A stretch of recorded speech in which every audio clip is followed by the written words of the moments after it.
Don't Starve is a game that's infamous for its many diverse characters, each with a wholly distinct personality, background, looks, the works, and although there are many videos out there that analyse the characters themselves, there is yet to be one that analyses the flesh automatons piloting the virtual characters. Sorry, I mean the people who play them. This video will aim to jokingly piece together the psyche of every Don't Starve character's player, as if every person who ever played each character was haphazardly lumped together into a grossly oversimplified hive mind. Obviously this video isn't supposed to be serious, or even that realistic at all. These stereotypes are assembled with the intention of comedy, and to maybe just poke a bit of fun at Don't Starve players. If you have any experiences or observations of your own, of characters within the Don't Starve franchise that you would like to share, please do, as long as you remain tasteful and considerate. Before we delve into documenting Don't Starve denizens, this video is sponsored by Opera GX. GX is the latest and greatest web browser developed with the needs of game enthusiasts like you and I in mind. No more dealing with Chrome's habit of guzzling your precious computer resources. Opera GX is far more lightweight, from my experience only using about half the resources that Chrome does, or less. Not only that, but by navigating to the GX control panel, you can easily throttle its performance even more, by slashing tabs that are using too much RAM or CPU power, limiting the amount of network up or down that GX can use, and setting hard limits on RAM and CPU usage. Besides being extremely lightweight, GX is also quite pleasing to the eye, allowing easy customization of light and dark modes, color themes, Vaporwave is the best, don't at me, and custom wallpapers. You can also easily switch off modules like the sidebar and the bookmarks bar if you feel as if they're taking up too much screen real estate. Opera GX also makes it easy to get up to date on the latest video game news. Simply click the GX corner button nestled in with your tabs and get the latest deals, greatest free-to-play games, upcoming release dates, and more delivered straight into your eye holes. This list is hand-curated, not decided by some algorithm, so you know you're getting the best and most relevant news. Opera GX is also available on mobile, no more dealing with the restrictiveness of Safari, or the laggy clunkiness of Samsung Internet. I've genuinely begun to exclusively use GX now. It does everything that Chrome can, and more. And of course it uses far less resources to boot. Thanks to Opera for sponsoring this video, now let's get back to it.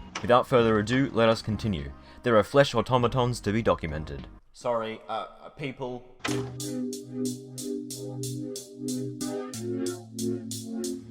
Wilson is the default character. He's just been here since the beginning. Much like Wilson players, they're the type of players who've been around since Don't Starve was barely even a thing. The days when Wilson looked like some sort of Fred Flintstone ripoff. Which, can we talk about that, by the way? Ask Wilson players about any obscure piece of Don't Starve related trivia, Fred Flintstone or no, and they'll more than likely know all about it. Inside the game itself, Wilson players are equally as likely to sit around the communal base, attempting to pawn off pieces of their beard hair, or to disappear for tens of days and return absolutely drowning in boss loot. And to be honest, it's a bit intimidating. If someone can be so good at fighting with a character who has no combat abilities to speak of, it definitely gives the impression that they're intentionally limiting their power so that the game doesn't become too easy, which goes to show that you probably shouldn't mess with Wilson players unless you want all 9 hells to be unleashed upon you.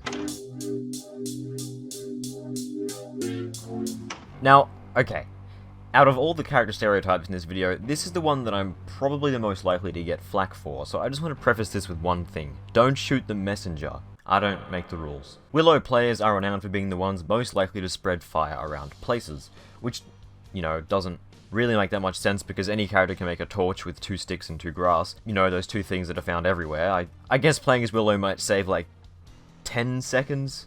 Being generous? I mean, when you gotta burn stuff, you gotta burn stuff, I guess. And sure, sometimes fire can be beneficial if it's spread somewhere where there's lots of unripe charcoal, also known as wood, but... Oh god, Willow, no, the base might be made of wood, but that's not what I meant! Well, shit. Something, don't shoot the messenger? If there's one thing Wolfgang players love, the same way that most Russians do, it's homophobia. Vodka! Ask any Wolfgang player, and they will tell you that nothing beats partying with friends and downing irresponsible amounts of the Reds' favourite drink, refined potato. This often on-the-nose amount of camaraderie and extrovertedness that Wolfgang mains possess translates in-game as well. Nothing excites them more than gathering up a group of fellow players in order to convert any boss you can name into wood chips. And then drinking themselves stupid afterwards, naturally. Winona players are the type of people who accidentally clicked on Don't Starve Together instead of Factorio in the Steam library. Because instead of playing a game where automation is the main focus, they can play a survival game where you can only automate through obscure means. Look, I don't get it either. Winona players are the type to boss you around and tell you what you need to do, just so that they can achieve 10% faster monster meat production. or something. Like I said, the right player for the wrong game. Not only do they let their Factorio brain seep into Don't Starve Together, they also let it affect real life, constantly critiquing the infrastructure of wherever they live. It's so obvious. The 5:45 train to town name here should clearly come in at platform 10. It's just so obvious. I play Factorio and DST for some reason. I know. Hey, stop slandering Winona mains. You're just making this up. We're a functionally extinct species, so chances are you've never actually seen one before. Hear it from a real Winona main. First of all, Winona mains are actually pretty chill and cooperative people. That's because Winona is an all-give and no-take character. Unlike all-take no-gives characters such as WX, who takes all the gears and the charges from Wickerbottom, but doesn't directly help any other characters. Winona gives to all other characters. Any character can use her duct tapes to fix items or power her catapults for farming mobs and defending themselves. The latter trait is the reason why Winona mains are so rare. Most people just use Winona to build the catapult farms and then swap back to another character, which is a shame. By the way, we generally aren't bossy, but if you ever break one of our automated farms, we will hold you accountable, and we will rant and roar until the end of your fucking days. I swear, Vark farms can break in so many ways, it's a miracle they work in the first place, so please, don't touch them unless you have a PhD in engineering. As for the Factorio part, that's spot on, to be honest. It's just part of the game style. Spending 3 hours on an automatic farm that saves you about 2 minutes every full moon. So yeah, if you're the type of guy who would play engineer and camp the intelligence in 2 fort for an hour straight, you should definitely give Winona a shot. She's right up your alley. Next up is Wendy, everyone's favorite. Huh? What? I'm not sure what that was. Anyway, Wendy players are the type of people who. Shut up, bitch. What, goddammit? Oh, wait, I think I get it. I don't think I'm allowed to talk about I swear to God. on YouTube. Yep, that'll be it. Well, obvious personality traits of Wendy aside, Wendy plays are actually pretty chill, especially seeing as Wendy's probably the character of whom you actually play the character the least, oftentimes just letting Abigail deal with things for you. As such, Wendy players are quite laid back. It often seems as though they're doing nothing more than smoking a big, fat blunt. For God's sake, I will wipe you off the face of this earth, you little shit. What? I can't even joke about that. It's legal in like 18 states. Okay, maybe I should stop with this character before I get completely banned from YouTube.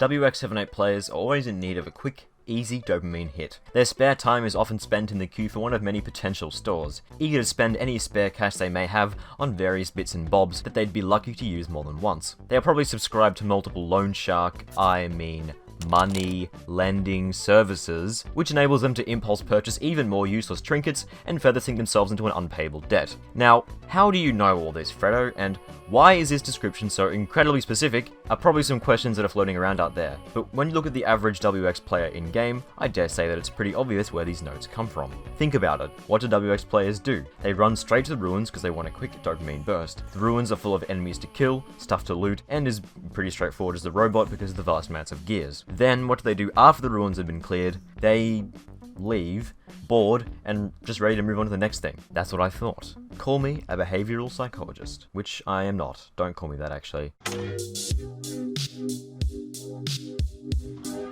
Wickerbottom players are the types who are content to just sit around at the communal base. Maybe they'll occasionally cook something, or grow some crops, or charge a WX78, but a lot of the time, they're just content to sit around and watch the sunset, which you admittedly can't really do in DST. Come on, I can almost see it. There it is. Oh, so close. Come on. When not unsuccessfully sunset chasing, Wicked players are often found tailing WX or Wolfgang players, acting as a sort of dispensary for food overcharges and other things. When not doing either of those two things, they can either be found anxiously waiting for Wicked's rework, or silently reminiscing over the good old days before reap what you sow. Ah, the giant redwood, the lark, the fir, the mighty Scots pine, the lofty flowering cherry, the internal monologue of bitter resentment, just after realizing how many characters surpass Woodie in woodcutting power, despite him literally being a lumberjack. Now reduced to being a lumberjack of all trades, Woodie players in-game are anxiously eager to prove themselves, tasking themselves with things such as seeking out the lunar island in goose form, using the moose form to take out any nearby spiders or bees, or using the beaver form to attempt to prove their validity as a lumberjack. And just so long as there's a Wurt anywhere in sight, inevitably failing.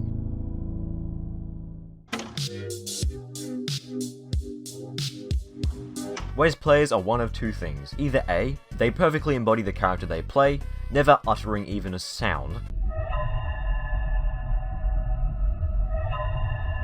or B, they never stop talking, ever. A perfect look into the duality of man. Poetry. It writes itself. That's not to say that Wes players don't contribute. If anything, it's mostly the opposite. Similar to Wilson players, many mime operators are the most grilled, chiseled badasses of don't starve plays you'll ever run into. If you thought Wilson plays were cool for being good at combat, just wait until you see a Wes, a character who does less damage than normal. Take on any boss you could name. If you want to see one in the wild, just follow the trail of balloons, various party favors, and destruction, and you'll surely come across a local Wes taking on the wilderness.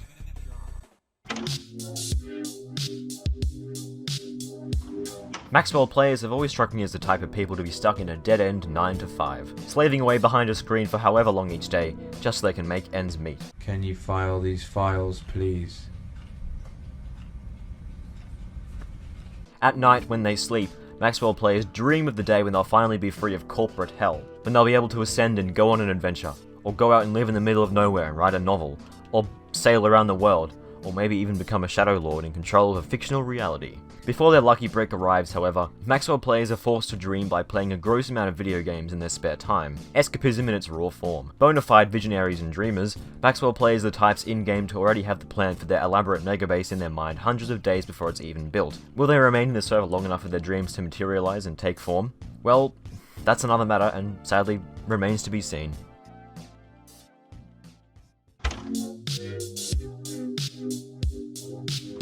If I'm to be completely honest, Walter plays are somewhat of an enigma to me. It took me long enough to successfully document all those Willow plays running around, so, you know, I might hand this one over to someone better versed in the ways of the Walter. Toasty, over to you. Like all good Boy Scouts, Walter is well versed in wilderness survival tactics. This is reflected in his love of trees, propensity for campfire stories, and that most humble of survival tools, a gun. Walter players all have one thing in common: never playing the game the intended way. They might play the game differently. None of them will simply do things the straightforward and most reasonable way, instead opting to use Walter's trusty slingshot wherever possible. I mean, wherever possible. It's like the opposite of Occam's razor. Occam's Wilson face? Failed metaphors aside, Walter players are pretty likely to just spend the first 200 days shooting birds in order to multiply their gold supply to the Pig King. And if they're not doing that, they're probably off farming marble instead.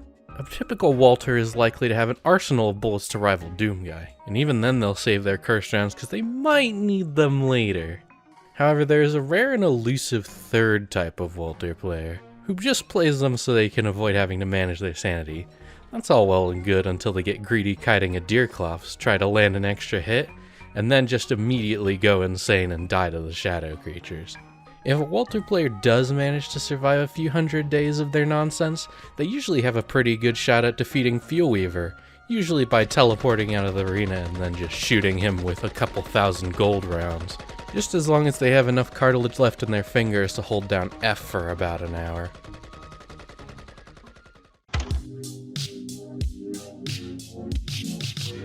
By far the most notable thing about the average Wigfrid player is their uncanny ability to embody the personality of Wigfrid herself in quite an interesting way. Coincidence or not, most Wigfrid players that I've observed have always been exceptionally loud, boisterous and bossy, just the same as our red-headed method actor. Why is this? Well, it might have something to do with Wigfrid's in-game abilities that allow her to run headfirst into nearly any situation, usually without suffering any consequences. Thinking about it that way, it sort of does make sense why nearly every Wigfrid player is so self-indulgent, confident and so cocksure. And usually it actually pays off, due to Wigfrid's immense self-sustaining abilities, which means that Wigfrid players rarely get punished for their overconfident nature. A rare time in which Wigfrid players will get what's coming to them is their tendency to underestimate the amount of helmets needed, explained away by, "Oh, but my damage resistance will just take care of things." Aside from this though, Wigfrid players are usually, for all intents and purposes, immortal. Weber players are, generally speaking, one of two things. Either They're an immensely horny furry roleplayer who hasn't yet realised that Wilbur is a child. But we don't talk about those. Most of the time they aren't feigning their innocence, genuinely being new to the game and unsure of what's what. And I really have no idea why this is, but for some inscrutable reason, so many flesh or people who are new to playing DST gravitate towards Wilbur. And of all the observations that I've made today, this one is easily one of the strongest, and I don't know why. Wilbur is probably one of the worst characters to start playing with, as you can't use pigs for defense. And you'd think as well, with arachnophobia being a rather common fear, people would be less likely to play as the walking spider because of that, but no. And to be honest, it beats me. I've got no idea. My best bet at this point is that they're all furries trying to save up enough spools to weave Wortox. But wait. Furries are people who regularly indulge in expensive art and wearable carpets. You'd think they'd be able to afford a $7 character. You know what? I'm officially beat. I think it's time to move on before I risk bursting a blood vessel out of frustration or something.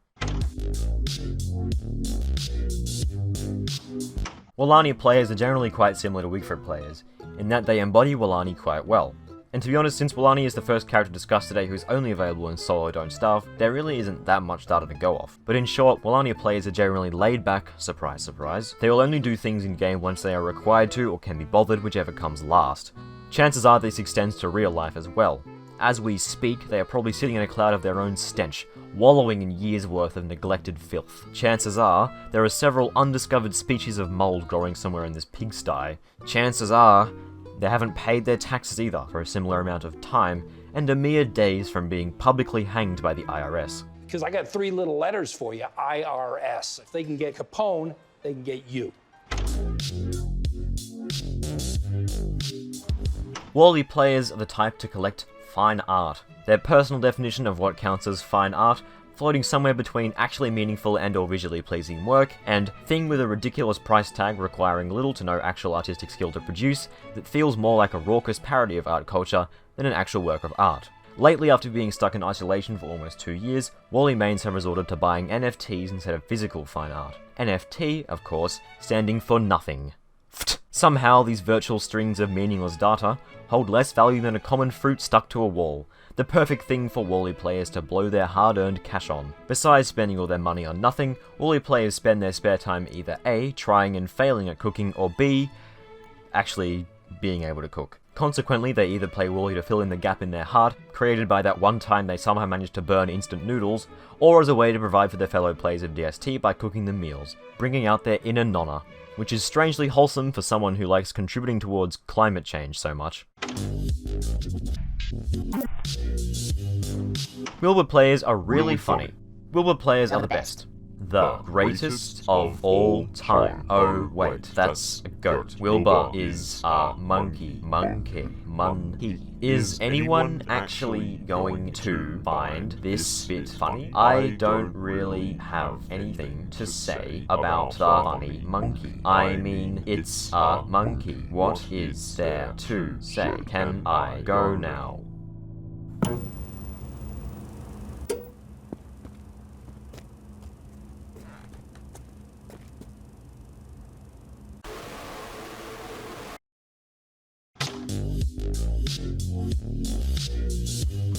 If there's anyone who held on to their pirate phase from when they were about 5 for a wee bit too long, it's Woodlegs players. Come on, pirates was so last millennium, dude.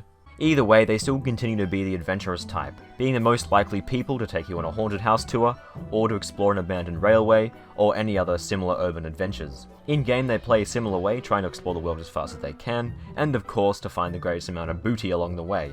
Naturally, Woodlegs players are always the first to find Thorsight gear, an uncanny ability facilitated by Woodlegs' treasure-sniffing abilities. And finally, Woodlegs players are probably the only people left in the world who will continue to remind you that it's International Talk Like a Pirate Day, or any other pointless thing day that you can think of.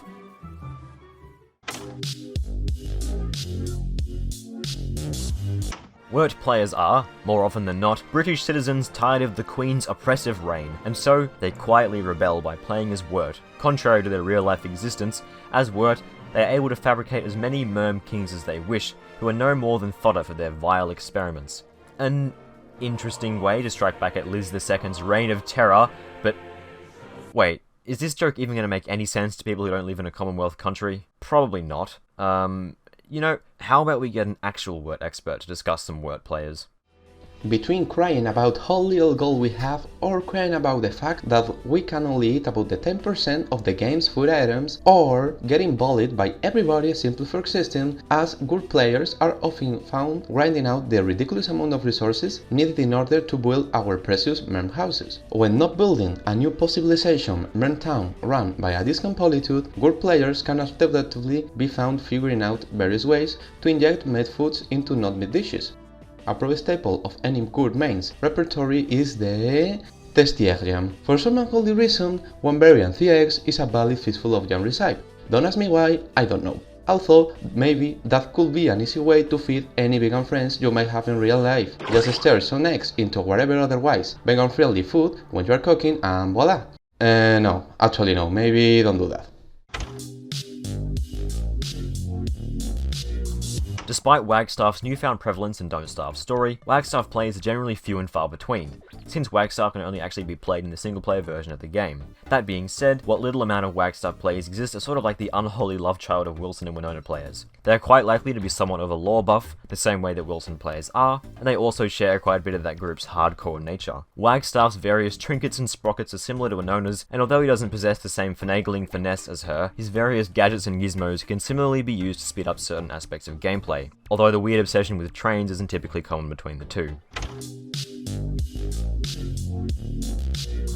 Unlike other Don't Starve Alone exclusive characters, Wilbur mains are actually quite iconic. Always speakingeth in Wilbur's notorious Shakespearean prose, makingeth a fool of thyselfeth, and also always speaking at the top of their lungs. Wilbur players are either absolute veterans of Hamlet, having killed every boss multiple times, probably the owner of an extremely elaborate pig town, etc. Or they looked up a guide on how to beat the Queen Woman on YouTube because they thought that the pig girl's dialogue was funny, and consequently don't really know what they're doing. Oh, I meaneth, because they found yon porker child spaketh words to tickleth their funny bone.